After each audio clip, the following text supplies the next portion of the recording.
Hello दोस्तों, मेरा नाम है यश और आप देख रहे हैं लॉजिकल लर्निंग। आज अपनी डेट कितनी है?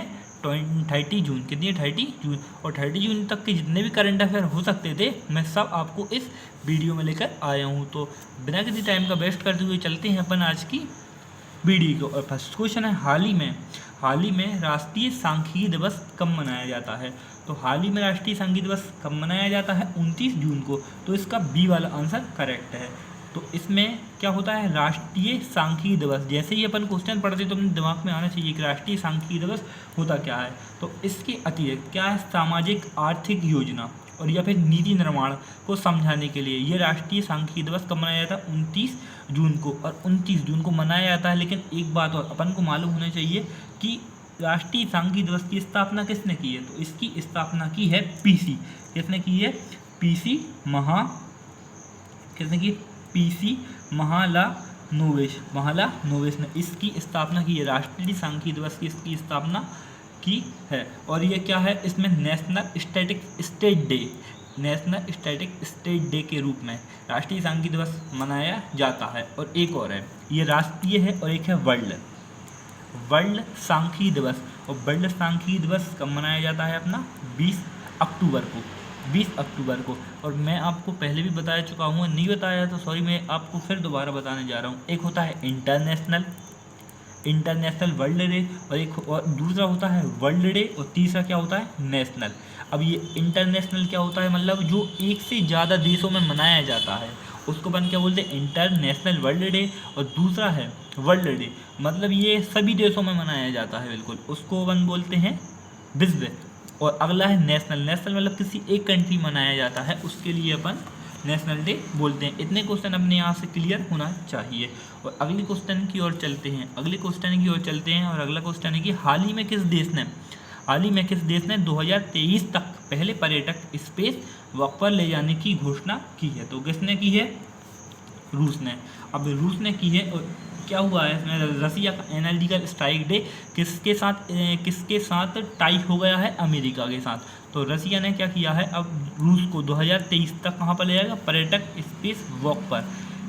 स्पेस वॉक पर किसको ले जाएगा? रूस को। अब बात होती है यहाँ पर रसिया की। तो अपन के लिए मालूम होना चाहिए कि रसिया की राजधानी क्या है? मास्को। और रसिया की करेंसी क्या है? रशियन रूबल यहाँ की राजधानी। इतने क्वेश्चन अपने यहाँ से क्लियर होना चाहिए। और तीसरे क्वेश्चन की ओर चलते हैं। हाल ही में GEM टाइप्स इंडिया स्टोर का उद्घाटन किसने किया है? तो किसने किया है? अर्जुन मुंडा ने। तो इसका सी वाला आंसर सही है, अर्जुन मुंडा ने किया है। तो ध्यान से देखिए, ये है अर्जुन मुंडा। और ये अर्जुन मुंडा है कौन? ये अपने भारत में क्या है? जनजाति मामलों के मंत्री हैं। कौन है ये? जनजाति मामलों के मंत्री हैं। कौन है? अर्जुन मुंडा। और इनने क्या है? सरकार द्वारा खरी को सस्ता करने के लिए GEM टाइप्स इंडिया स्टोर का क्या किया? इनने उद्घाटन किया हुआ है। इतने क्वेश्चन यहाँ से थर्ड क्वेश्चन से इतने क्लियर होना चाहिए। और फोर्थ क्वेश्चन है, हाल ही में आनंदीबेन पटेल को राज्यपाल किस राज्य का राज्यपाल का अतिरिक्त भार मिला है? तो किसका मिला है? मध्य प्रदेश। इसका बी वाला आंसर सही है। और आपके लिए मैंने पहले ही बताया था कि यूपी, ये आनंदीबेन पटेल कहाँ के हैं? यूपी के। उत्तर प्रदेश की राज्य की राज्यपाल हैं आनंदीबेन पटेल। ध्यान से देखिए, ये हैं आनंदीबेन पटेल। और अभी ये मध्य प्रदेश की राज्यपाल का कार्यभार इन्हें संभाला है। तो इसलिए संभाला है क्योंकि अभी मध्य प्रदेश में प्रेजेंट के राज्यपाल हैं लालजी टंडन। इनकी बहुत ज़्यादा तबीयत खराब हो गई है, इसलिए इनका भार कौन ने संभाल लिया है? आनंदीबेन पटेल ने। और मैंने कल आपकी वीडियो में बताया था कि मध्य प्रदेश में कुशल श्रमिकों के लिए एक रोजगार योजना चलाई गई है। जो व्यक्ति इस कोरोना वायरस में बहुत ज़्यादा परेशान हुए हैं उनको रोजगार देने के लिए कुशल श्रमिकों के लिए एक रोजगार योजना चलाई गई है। और मैंने कल की वीडियो में फिर बताया था कि जीवन शक्ति योजना भी चलाई गई है। इसमें क्या है? महिला मास्क बनाती हैं और सरकार को 10 रुपये पर मास्क के रूप में बेच सकती हैं। और संकल्प योजना भी चलाई गई। संकल्प योजना में क्या है? ये बुजुर्गों की देखभाल और उनकी बहुत ज़्यादा सेवा करने के लिए संकल्प योजना भी चलाई गई थी। और अपन अब पाँचवें क्वेश्चन की ओर चलते हैं। और पाँचवा क्वेश्चन है, हाल ही में आयुष्मान भारत जन आरोग्य योजना के तहत अब तक कितने करोड़ ई कार्ड जारी किए हैं? तो कितने ई कार्ड जारी किए हैं? 12.5 करोड़ ई कार्ड जारी किया है। तो आयुष्मान भारत आरोग्य मतलब ये क्या होता है? आयुष्मान भारत जन आरोग्य ये क्या है?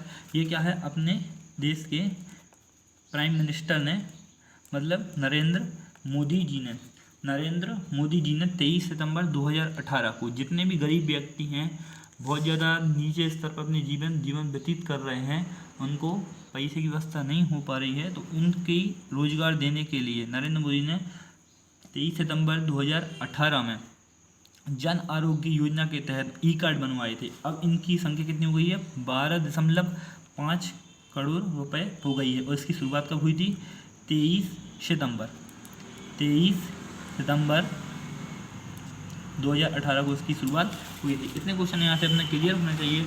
और अपना आज का अपना 6वां क्वेश्चन आता है हाल ही में G20 शिक्षा मंत्रियों में किसी विशेष वर्चुअल बैठक की अध्यक्षता किसने की है?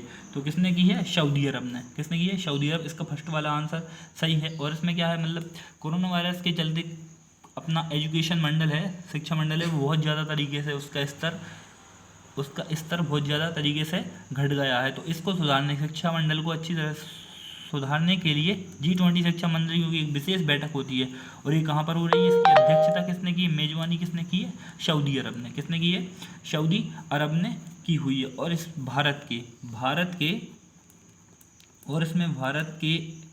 MHRD के अध्यक्ष MHRD के प्रेसिडेंट किसने की है? रामेश मुखर्जिया जी ने इसमें पार्टिसिपेट किया है। रामेश मुखर्जिया जी ने इसमें पार्टिसिपेट किया हुआ है। और ये काय के लिए है? शिक्षा विभाग को सुधारने के लिए, जो अभी कोरोना वायरस के अंदर अपना एजुकेशन मंडल बिगड़ा है। और 7वां क्वेश्चन आता है कि हाल ही में दुनिया के टॉप 30 स्टार्टअप परिस्थितियों की तंत्र की सूची में शामिल किसे किया गया है? तो किसे किया गया है? बेंगलुरु को। तो इसका सी वाला आंसर सही है। बेंगलुरु को तो स्थापित किया गया है। और ये बेंगलुरु है कौन से राज्य में? बेंगलुरु कौन से राज्य में है? अपना कर्नाटक में हमला बेंगलुरु है। कर्नाटक की मतलब राजधानी भी क्या है? बेंगलुरु है। स्थापित तो किया गया है टॉप 30 में। और लेकिन ये बेंगलुरु है कौन से स्थान पर? 26वें नंबर पर। कौन से नंबर पर? 26वें नंबर पर। यहाँ से अपने 7 क्वेश्चन क्लियर हो जाते हैं। और 8वां क्वेश्चन आता है अपना किस भारतीय एम्पायर को ICC के एलिट पैनल में शामिल किया गया है? तो किसे किया गया है? नितिन मेनन को ICC के एलिट पैनल में शामिल किया गया है। और यहाँ पर बात आती है ICC की। और ICC का फुल फॉर्म क्या होता है? अपना मालूम होना चाहिए, पेपर में बहुत ज़्यादा पूछ लिया था। इंटरनेशनल क्रिकेट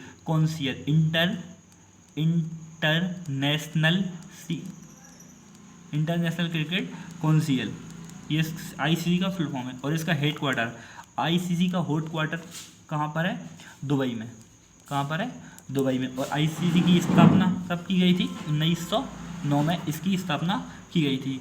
और इतने क्वेश्चन अपने यहाँ से पूरे क्लियर हो जाते हैं। और अपना 9वां क्वेश्चन आता है कि हाल ही में ड्रोन से टिड्डियों को नियंत्रित करने वाला पहला देश कौन बना? अपना देश, स्वयं का देश भारत बन गया है। इसमें क्या है? हर साल पाकिस्तान की बॉर्डर से बहुत सारी टिड्डियाँ छोड़ी जाती हैं, फिर वहाँ से निकलती हैं। तो हर साल स्प्रे द्वारा भारत द्वारा नियंत्रित कर लिया जाता है। लेकिन कोरोना वायरस के चलते ये इस साल नियंत्रित नहीं हो पाया है। तो क्या है? भारत में ड्रोन के द्वारा टिड्डियों को नियंत्रित करने के लिए भारत में ये वाली योजना चलाई गई है। ठीक है, ड्रोन के द्वारा टिड्डियाँ नियंत्रित की जा रही हैं। और अपना अगला क्वेश्चन आता है 10वां, विश्व योग दिवस कब मनाया जाता है? तो कब मनाया जाता है? बहुत सरल क्वेश्चन है। अभी कुछ दिन पहले मनाया गया था, कुछ दिन पहले ही मनाया गया था, 21 जून को तो मनाया गया था। इसकी शुरुआत किसने की थी? नरेंद्र मोदी ने, प्राइम मिनिस्टर हमारे देश के नरेंद्र मोदी इसकी शुरुआत की थी। और ये फर्स्ट टाइम कब मनाया गया था? 2015 में मनाया गया था। और इसमें क्या था? हमारे देश के नरेंद्र मोदी ने अपील की थी, हमारे देश के मुख्यमंत्री नरेंद्र मोदी ने संयुक्त राष्ट्र महासभा के अंतर्राष्ट्रीय योग दिवस के प्रस्ताव को अमेरिका ने इसके लिए मंजूरी दी गई थी। तब से ये 21 जून 2015 में मनाया जाता है। और यहाँ से अपना ये लास्ट और बिल्कुल आखिरी क्वेश्चन आता है कि हाल ही में संयुक्त राष्ट्र ने किस राज्य की स्वस्थ कैफे शैलजा को सम्मानित किया है? ये किसी का नाम है, ये एक के शैलजा, ये है के शैलजा। तो क्यों सम्मानित किया गया है? ये कहाँ की है, किस राज्य की है? तो केरल की है। केरल की हैं। और कि अपन के लिए मालूम है कि केरल की राजधानी क्या है, तिरुवनंतपुरम। क्या है, तिरुवनंतपुरम। और यहाँ पर वन्य और केरल की बात हुई तो मालूम होना चाहिए कि यहाँ पर पेरियल वन्यजीव अभ्यारण्य भी है केरल में, और यहाँ पर शांत घाटी भी है। ये बहुत ज़्यादा क्वेश्चन बार बार पेपर में आया है कि शांत घाटी कहाँ पर है, तो शांत घाटी अपनी कहाँ पर है, केरल में। जैसे ही शांत घाटी का नाम आता है तो अपने मन में एक क्वेश्चन तुरंत आना चाहिए कि पुष्प घाटी कहाँ पर है, तो पुष्प घाटी कहाँ पर है, उत्तराखंड में। जैसे ही अपना माइंड इतना देश काम करने लगता है तो मन की समझ में आ जाता है कि हाँ हमारा पढ़ाई बहुत सही चल रही है। और तिरंगा, और यहाँ पर एक चीज़ की शुरुआत हुई है, तिरंगा पहल के तहत रैपिड स्क्रीनिंग। क्या है ये, कोरोना वायरस के चलते केरल में एक प्रकार की गाड़ी चलती थी, उसमें 2 कैमरा 2 माइक्रोफोन लगे रहते थे, जो जगह जगह जाती थी और कोरोना वायरस के जो मरीज हैं उनके लिए उनकी थर्मल स्क्रीनिंग करती थी, उसमें थर्मामीटर लगे रहते थे। तो आप यहाँ से अपने इतने क्वेश्चन क्लियर होते हैं। और मैं आपसे बार बार बोलता हूँ कि आप अपनी लाइफ में एक लक्ष्य बना लीजिए और उसको अचीव करने के लिए स्वयं को बिल्कुल झोंक दीजिए, बस आपकी लाइफ ऑटोमेटिकली बिल्कुल बहुत ज़्यादा अच्छी हो जाएगी। आपको कीमती टाइम देने के लिए thank you so much. Keep watching, smile, keep smile.